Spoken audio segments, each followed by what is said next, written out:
Hi guys, welcome to Shiva on the go. ఈరోజు కంచిలోని ఇంకో ఆలయానికి అయితే వెళ్దాం. ఇదే ఏకాంబరేశ్వరం టెంపుల్ అనమాట. పృథ్వలింగం. ఇక్కడ మట్టితో చేయబడిన లింగం ఉంటుంది.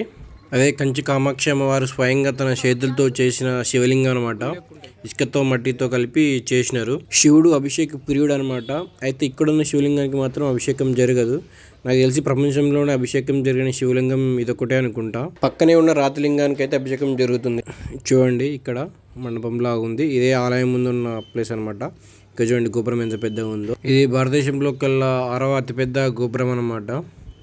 చూడండి ఎంత పెద్దగా ఉందో. ఇప్పుడైతే ఇది కన్స్ట్రక్షన్, కొంచెం రీకన్స్ట్రక్షన్ ఫేజ్లో అయితే ఉన్నది.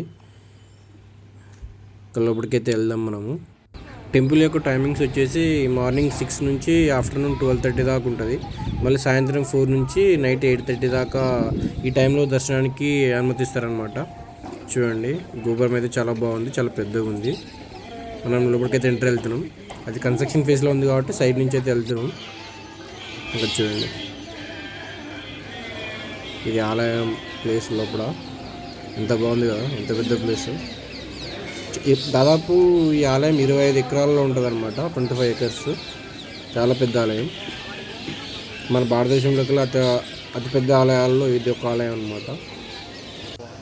మనకు తెలుసు కదా, పంచభూత లింగాలలో ఈ లింగం కూడా ఒకటి అనమాట. పృథ్వీలింగము, అగ్నిలింగం, జలలింగం, పృథ్వీలింగం, ఆకాశలింగం, వాయులింగం. ఇలా ఇక్కడ ఉన్నది పృథ్వీలింగం అనమాట. మట్టితో తయారు చేయబడిన లింగం. ఇవన్నీ శివలింగాలు.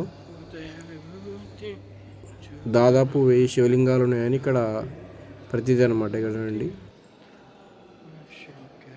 సూపర్ ఉంది, అసలు మామూలు లేదు.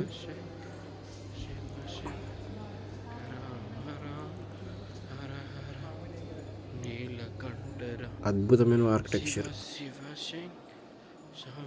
ఇదే ఈ మామిడి చెట్టు అనమాట. అంటే ఇది కొత్త మామిడి చెట్టు. పాత మామిడి చెట్టు కాండం ఒకటే మిగిలిందనమాట. ఈ దాదాపు 3500 సంవత్సరాల చరిత్ర ఉందన్నమాట ఈ మామిడి చెట్లకి. ఇంకా ఇక్కడే ఈ మామిడి చెట్టు కిందనే అమ్మవారు శివుని కోసం తపస్సు చేసిరనమాట. తపస్సు చేసి శివుడు చాలా పరీక్షలు పెట్టినా కూడా ఆ పరీక్షలన్నీ ఎదుర్కొని శివుని వివాహం చేసుకుంది. ఇంకా డీటెయిల్గా చెప్పాలంటే అయితే అమ్మవారు ఇక్కడ మామిడి చెట్టు కింద తపస్సు చేస్తూ ఉంటే శివుడు పార్వతీదేవిని ఇట్లా పరీక్షించ తెలిచి అగ్నిని పంపిస్తాడు అనమాట పార్వతీదేవి మాత దగ్గరికి. అయితే పార్వతీదేవి విష్ణుని ప్రార్థించగా విష్ణువు చంద్రుని చల్లదనాన్ని ప్రసరింపజేశాడనమాట పార్వతీదేవి మీదకి. దాని తర్వాత శివుడు మళ్ళీ ఇంకొకసారి గంగను పార్వతీదేవి మీదకి ఇట్లా వరద రూపంలో వదులుతాడు అనమాట. అయితే పార్వతీదేవి శివలింగం ఇట్లా కరిగిపోతుందేమని చెప్పి శివలింగాన్ని బిగ్గరగా హత్తుక్కుంటుంది. గంగని ప్రార్థిస్తుంది అనమాట, మన ఇద్దరం శివుడి భార్యలమని చెప్పి. అప్పుడు గంగాదేవి పార్వతీదేవికి ఎలాంటి హాని కలిగించదనమాట.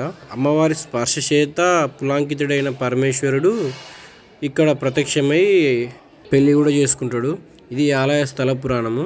ఈ కన్స్ట్రక్షన్ అంతా ఇదంతా లేకుండే వేరే లెవెల్ ఉన్నారన్నమాట. ఇంకా మంచిగా అనిపిస్తుండే.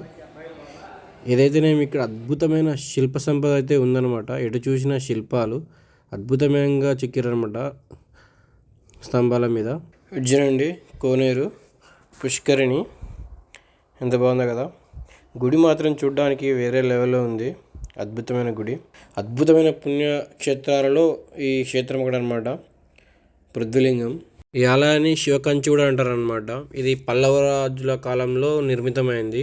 కామాక్షమ్మ టెంపుల్కి ఇది కేవలం 300 మీటర్ల దూరంలో మాత్రమే ఉంటుంది. అయితే ఏకాంబరేశ్వర స్వామి అంటే మామిడి చెట్టు కింద వెలిసిన స్వామి అని అర్థము. ఇక్కడ ఇంకొకటి కూడా ఉంది. మామిడి చెట్టు కింద ఉన్న మామిడి పళ్ళని తింటే సంతాన ప్రాప్తి కలుగుతుందని చెప్పి ఒక ఇది కూడా ఉంది. ఇది ఆలయం గురించి. నెక్స్ట్ వీడియోలో కంచిలో ఉన్న ఇంకా వేరే ఆలయాల గురించి కూడా మాట్లాడుకుందాం. అంతవరకు బాయ్.